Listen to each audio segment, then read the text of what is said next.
네, 오늘은 마태복음 24장 말씀입니다. 24장, 25장이 이렇게 묶여서 종말에 대한 이야기를 하고 있습니다.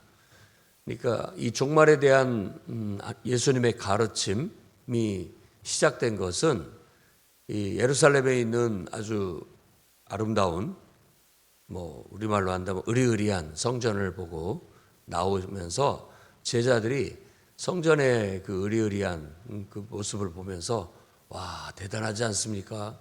이렇게 말했는데, 그때 예수께서 이 성전이 무너질 것이다.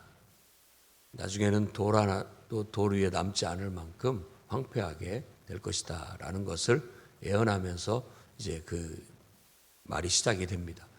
그러니까 지금 이 모든 것들의 시작의 꼬타리는 이 성전, 아름다운 성전이 결국은 때가 되면 이 성전도 무너지고 말 것이다 라는 거죠.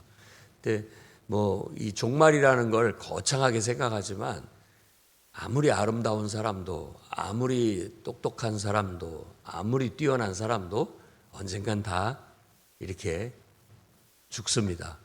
그런 것도 이 예루살렘이라는 성전이 아무리 아름답고 정말 정성껏 잘 지었다 할지라도 이것도 무너지고 만다라는 그런 말을 통해서 성전의 무너짐이나 세상의 멸망이나 성전의 멸망이나 이 세상의 멸망이 내나 같은 원리예요. 종말이라는 것이죠. 한 사람의 인생에 시작이 있고 끝이 있는 거나 성전도 건물도 지을 때가 있고 언젠가는 무너질 때가 있고 또 이 세상도 언젠가 때가 되면 결국은 시작이 있었기 때문에 끝이 오게 될 것이다 라는 그런 원리, 그런 것에 대한 얘기가 종말론입니다. 종말론. 종말론이라는 말 자체가 끝이라는 말이기도 하지만 긍정적으로 보면 이제 때가 되면 모든 것이 다 귀결돼서 완성될 것이다, 이런 의미도 됩니다. 그래서 우리 인생도 하나님이 이 땅에 태어나게 하셔서 결국은 이제 나이를 먹고 늙고 또 이렇게 해서 결국은 천국에 가게 되는 것. 그래서 영원 안에 들어가 하나님의 영원한 생명을 덧입고 그리스도와 더불어서 왕노릇할 그때, 그것이 바로 우리 인생의 귀결이고 완성이에요. 그러니까 지금 여기서 말하고 있는 종말은 세상의 멸망이지만 그 속에서 살아남는 자가 있어요. 그 살아남는 자가 결국은 구원을 얻게 되는 그거에 대한 이야기를 하고 있습니다. 심판은 누군가에게는 멸망이지만 또 누군가에게는 바로 승리이기도 해요. 그래서 그 두 가지 양면성을 가지고 제자들이 성전도 언젠가는 무너질 때가 온다라는 말을 듣고 언제 그런 일이 있겠습니까? 이 성전이 무너진다는데 언제 그렇겠습니까? 그리고 세상도 언젠가는 끝이 오게 될 건데 그 끝날의 징조가 무엇입니까? 라고 이렇게 질문을 하면서 이 가르침이 24장, 25장 이 두 개의 장을 통해서 우리에게 주어지게 됩니다. 그래서 첫째 얘기할 때 미혹과 환난에 대한 얘기를 합니다. 미혹과 환난. 세상의 끝으로 가기 위해서는 많은 미혹, 유혹이 있고 그리고 환난이 주어지게 될 것이다 라는 거예요. 그러니까 예수님이 이 땅에 오셔서 구원을 성취하시고 다시 승천하셔서 다시 재림하시는 그 중간 동안에, 이 중간 동안에 있을 어떤 대표적인 일들이에요. 미혹을 받지 않도록, 사람의 미혹을 받지 않도록 주의해라. 그리고 환난이 있을 것이다 라는 거예요. 고통이, 재난이 있을 것이다 라는 얘기를 하고 있습니다. 그러니까 지금 우리가 살아가는 이 세상이 주님이 재림 때까지는 늘 사람을 통한 미혹이 있게 마련이다 라는 거예요. 그래서 이 미혹이라는 말은 그러니까 우리는 오직 예수만이 우리의 구원자이시고 그분이 바로 하나님의 아들이시고 성육신하신 하나님의 아들이시기 때문에 그분이 창조자이시고 그분이 온 세상을 주관하는 주관자이시고 그분이 바로 우리의 구원자이시고 그분이 우리의 심판자라는 것을 믿기 때문에 그분 외에 다른 이가 없다라는 건데, 자꾸만 세상에서는 어떤 것들이 일어나가지고 어떤 사람이 일어나거나 어떤 것들이 일어나서 자기가 마치 이 세상을 구원할 구원자인 것처럼 얘기를 합니다. 그리고 또 특징이 뭐냐면 예수 믿는 이 종교가 사회 악이다 뭐 이런 식으로 얘기해요. 악처럼 종교가 악이다 이런 식으로 사회에 폐를 끼친다라는 식으로. 그게 미혹이고 유혹이에요. 그러니까 그리스도가 내가 그리스도다라고 말하는 것은 내가 바로 이 세상의 구원자다. 그러니까 선거 때마다 뭐 대통령 후보자들이 나온다든지 뭐 국회의원들이 나온다든지 시장이 내가 이 세상을 구원하겠다는 식으로 선포를 하는 거잖아요. 그러니까 힘 있고 권세 있는 자들이 또 과학 기술과 또 세상 지식을 가진 자들이 내가 이 과학으로 세상을 구원한다. 내가 이 지식으로 이 세상을 구원한다. 내가 이 강력한 무기로 이 모든 사람을 구원할 것이다. 이런 식으로 말을 한다는 거예요. 그런데 미혹되지 마라. 사람에 의해서 세상에 구원받지 않는다. 오직 하나님에 의해서만 가능한 것이다 라고 우리는 믿고, 온 세상을 창조하신 분이고 온 세상을 주관하고 다스리는 분이시고 우리를 구원하러 이 땅에 오셔서 인간으로 오셔서 십자가에 죽으시고 장사한 지 사흘 만에 부활하시고 승천하신, 그리고 성령으로 우리 가운데 다가오신 그분만이 우리의 메시아고 그분만이 우리가 섬길 왕이고 유일하게 우리는 그분의 말씀에 순종하고 그분을 경배하고 예배한 유일한 대상이다라고 믿고 나아가야 됩니다. 그리고 이제 주님이 하나님 나라를 온전히 이루고 재림하신 그날까지는 많은 재난이 환란이 있을 겁니다. 그래서 난리와 난리들이 일어날 것이고 전쟁이 일어날 것이고 곳곳에 기근과 지진이 있을 것이다. 이런 것들이 일어나는데 이건 재난의 시작일 뿐이다라고 말합니다. 끝이 아니다. 이런 일들이 이 중간 동안에 계속 반복적으로 일어나게 돼서 우리가 뭐 살면서 저도 느끼는 바가 모든 사람이 공통적으로 느끼는 바이지 않을까. 살기 좋은 세상이 됐다라는 말도 하지만 갈수록 살기가 힘들어진다. 갈수록 살기가 힘들어진다. 이게 진리예요. 갈수록 힘들어져요. 그래서 늘 뭐 좀 괜찮아지나 싶으면은 또 괜찮아지나 싶으면 또 어려워지고 세상이 계속 이 난리통에 살아가는 것 같아요. 그런 말씀을 하십니다. 이런 것들이 어떻게 보면 종말의 징조, 종말로 가는 그런 길에 있는 일어나는 일들이다라고 말하고 있습니다. 그 다음에 이제 멸망에 가증한 것이 거룩한 곳에 선 것을 보거든 이라고 말하면서 읽는 사람은 깨달아라 하고 말합니다. 그리고 이제 도망쳐라 라고 그렇게 얘기해요. 그 말은 죽지 말고 살아남으라 이런 말과 같습니다. 살기 위해서 도망가는 거잖아요. 그러니까 이 멸망에 가증한 것이 거룩한 곳에 선다라는 것은 지금 예루살렘 성전과 관련된 예언의 말씀입니다. 거룩한 곳이라는 것이 바로 성전이에요. 근데 이 멸망에 가증한 것이라는 것은 우상이기도 하고 또 세상이기도 하는 거죠. 근데 한때 이 헬레니즘 시대 때 안티오쿠스 에피파네스라고 하는 그 헬레니즘 시대의 한 왕조죠. 그 황제가 와서 성전을 모독하고 성전 앞에 제우스 상을 세우고 이런 것이 있었어요. 그게 다니엘서의 애언입니다. 다니엘은 바로 그걸 내다봤죠. 내다봤어요. 그래서 유대인들이 완전히 분노에 차올라서 끝까지 항전해서 결국은 그들을 몰아냈었어요. 한번 그런 때가 있었습니다.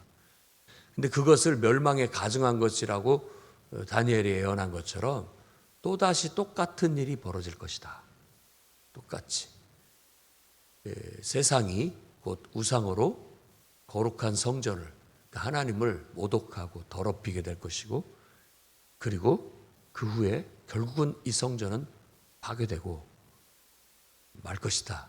그러니까 이스라엘이라는 하나님을 섬기는 백성들에게 큰 환난과 핍박이 다가오게 될 건데, 보통은 우리가 뭐 끝까지 항전하자 이렇게 얘기하지만 하나님 믿는 사람들이 살아남아야 된다.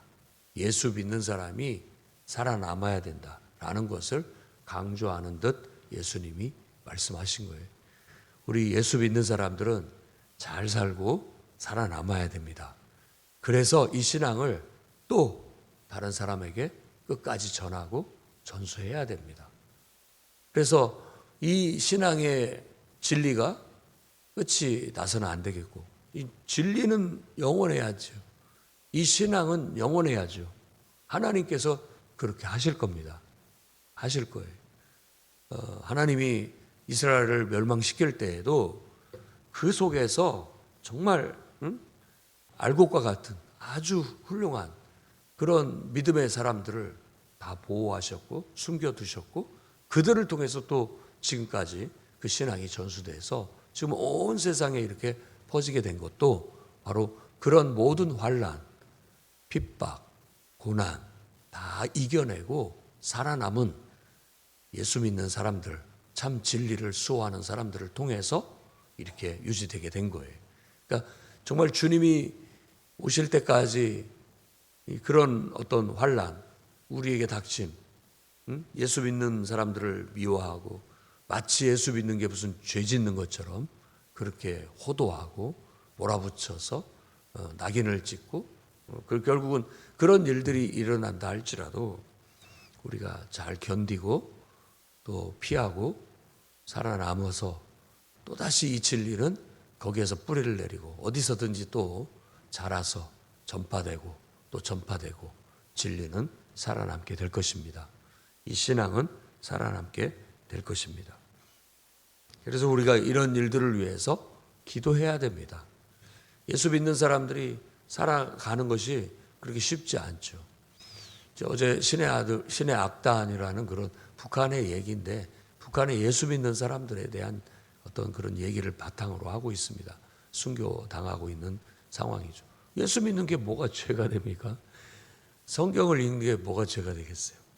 어린 청소년들이 영화를 보면서 왜 저 사람들을 죽이는 거예요? 라고 묻는데 북한 실정을 잘 모르고 있더라고요. 왜 성경을 보는 게 죄가 되고 왜 예배 드리는 게 죄가 되고, 이게 세상의 악한 역사죠.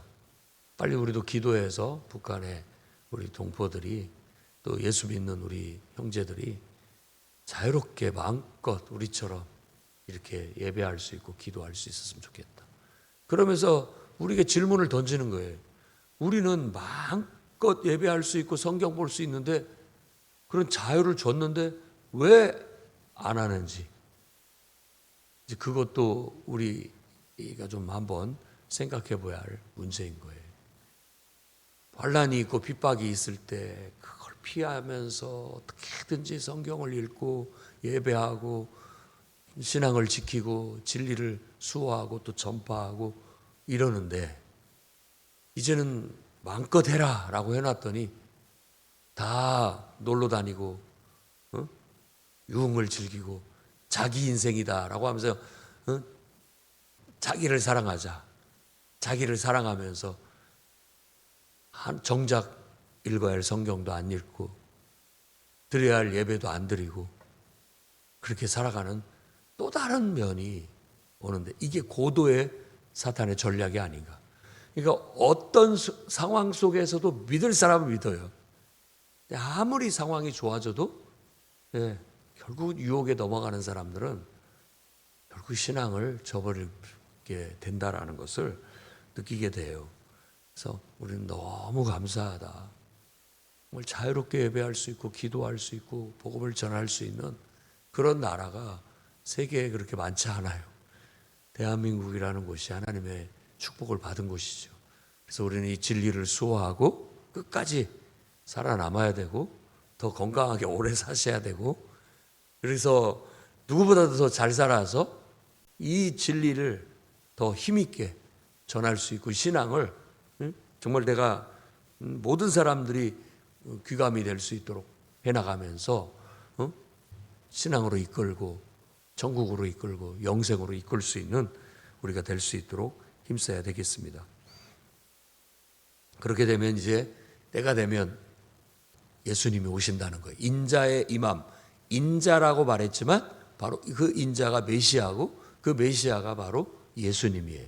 그래서 우리는 그 예수님이 메시아다라는 말을 예수 그리스도라고 말하는 거예요. 그리스도가 메시아라는 말입니다. 그러니까 우리의 왕, 우리의 주, 만왕의 왕, 지금도 성령으로 온 세상을 통치하고 계시는 그분이 다시 오신다는 거예요. 인자의 임함.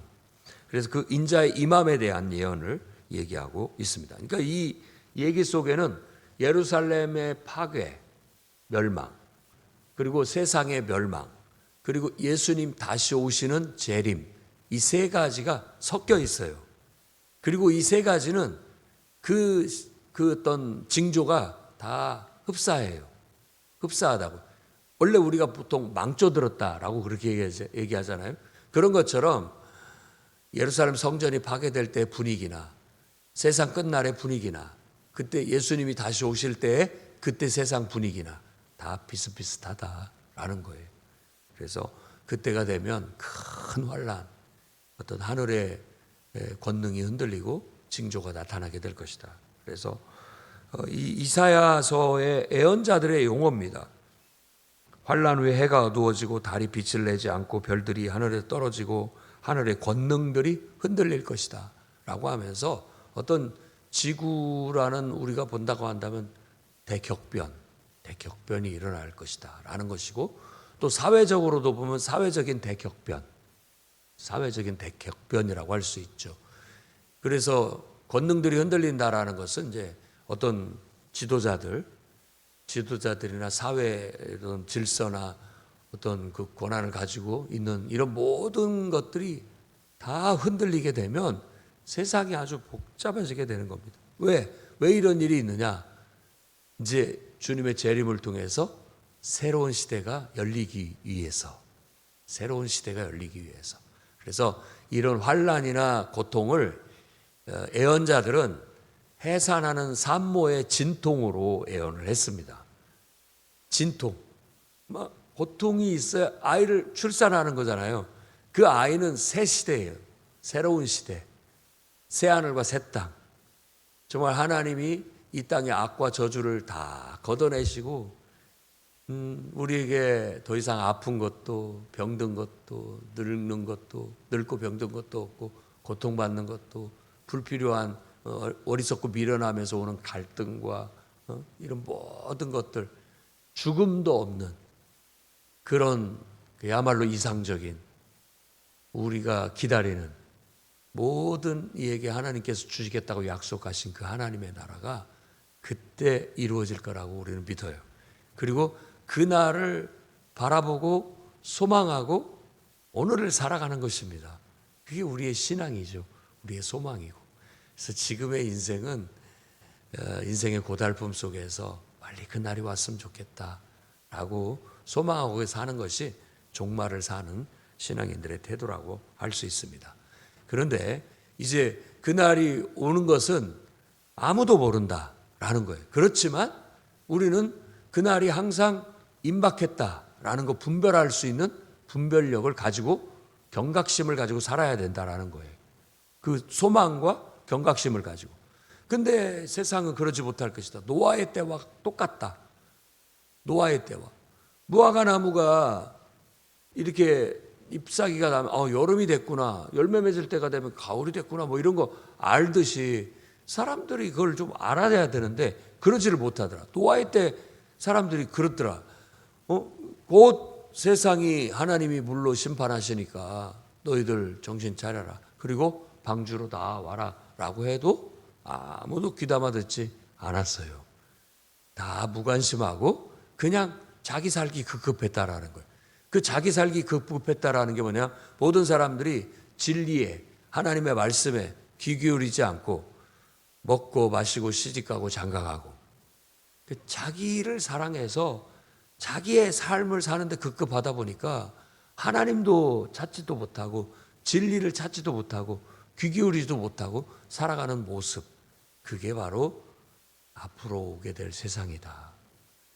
다 집에 들어박혀서 핸드폰 쳐다보고 인터넷 쳐다보고 그저 교회 가서 예배 드리는 건 귀찮고 또 하나님 앞에 가서 기도하는 거 귀찮아하고 정말 진리의 말씀을 배우는 거 관심 없고 세상 돈 버는데 어떻게 하면 더 잘 먹고 잘 살 것인가, 이런 것에만 관심을 두는 그런 때가 오게 될 것이다 라는 그런 말을 우리에게 전해주고 있습니다. 그래서 깨어 있어라. 너희는 그러지 말아라. 우리는 잘 먹고 잘 살아야 되는 이유가 바로 정말 복음을 전하기 위한 것이고 또 하나님을 잘 섬기기 위한 것이고 또 주님을 위해서 우리가 봉사하기 위한 것이지 다른 거 아니다. 하나님이 축복해 주신다면 허락하시는 대로 우리는 깨어서 충성된 종이 돼서 오늘 또 우리가 해야 할 일을 하는 거예요.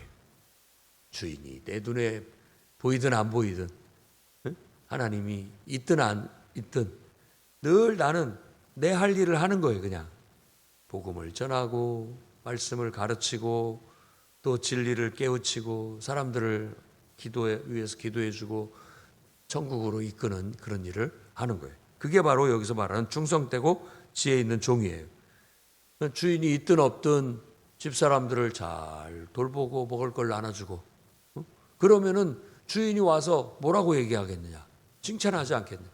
우리도 주님 앞에 갔을 때 내가 먼저 이 육신이 결국은 죽어 하나님 앞에 주님 앞에 가더라도 주님이 앞에 갔을 때 참 내가 너에게 맡겨준 역할을 참 잘했구나 라고 칭찬받을 수 있는 거 아니겠습니까?